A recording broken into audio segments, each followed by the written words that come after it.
Thank you, Sumbertai, to talk with the Epoch Times. It's a pleasure to talk with you today. Pleasure is mine. Sure. My name is Vanessa Yarkin. I'm the Vice President of the World Women Congress. I was born and raised in Urumqi, and at the age of 10, I immigrated to Canada with my family. As an Uyghur, of course, I have many relatives, over 30 of my relatives that have been detained since 2017 as part of the Chinese government's genocidal policies. The detention, the reason for the detention is based on their religious and ethnic identity. Some of my cousins have studied in Egypt, in Cairo, and upon their return, they were detained for having studied in a Muslim majority country.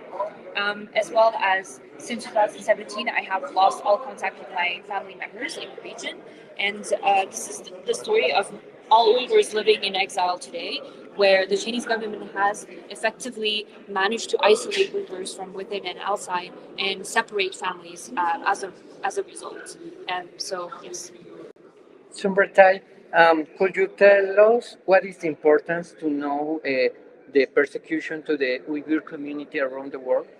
It's important to know about the persecution of Uyghurs because today, in today's age, this is defined as genocide, atrocity crimes. We're talking about mass incarceration of 3 millions of Uyghur people and Turkic people in camps, which is reminiscent of past history, of recent history.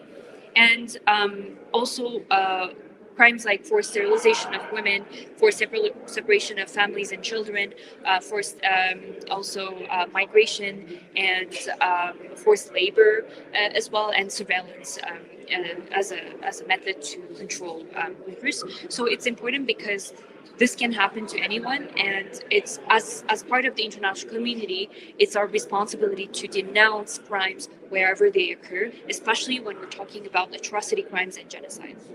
What can do normal people to help the Uyghur community around the world?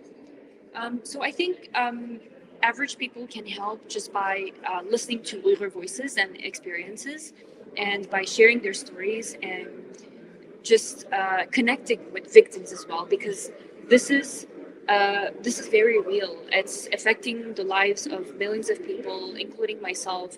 And so when the Chinese government is always trying to deny all of these accusations and all of these crimes, it's helpful for us to have people who can listen to our stories and also stand in solidarity with us, whether it's a message on Facebook or on Twitter, on Instagram, or by talking to your friends or organizations, or for parliament members to raise this issue in parliament wherever they are, for governments to condemn this at the multilateral level. So, and I think also the other thing is consumer behavior is extremely important in this day and age, especially because many of the products that are made within the region are tainted with Uyghur forced labor. So consumers can make a better choice by not buying clothes or products that are tainted with Uyghur forced labor.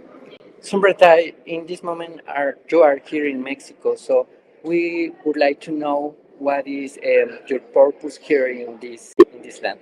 So my visit to Mexico is aimed at raising awareness about the Uyghur genocide, and to also try to find new partners, new allies to put pressure on the Chinese government. I think together we can do that.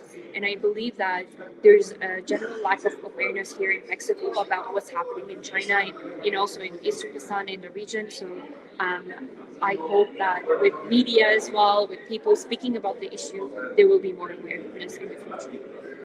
So now about your organization, could you tell us why the organization was founded? How was founded? So the World Olympic Congress was founded 20 years ago in Munich by a group of human rights defender activists who were in Germany, and it was founded to basically represent Uyghurs and their interests of Uyghur people both within East Turkestan and also outside, and to be this collective voice and that representative body for Uyghurs as well. And the work that the World Congress has done over the last 20 years has been extremely important in trying to raise awareness at the international level. So we have a lot of international advocacy programs. We offer capacity building trainings for the Uyghur youth generation. We support Uyghur refugees.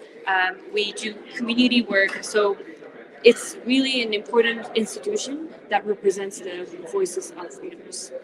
Sumbertai, where the people can find more information about your organization and your labor. Of course, they can go on uigurcongress.org, which is uigurcongress.org, and they will find all of this information. One more, would you like to add anything else?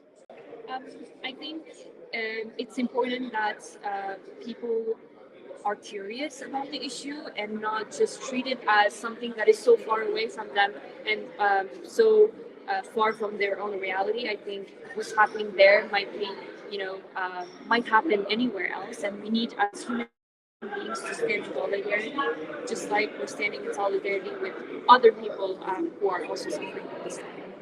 Thank you so much, Sumbertai, to talk with the Epoch Times today.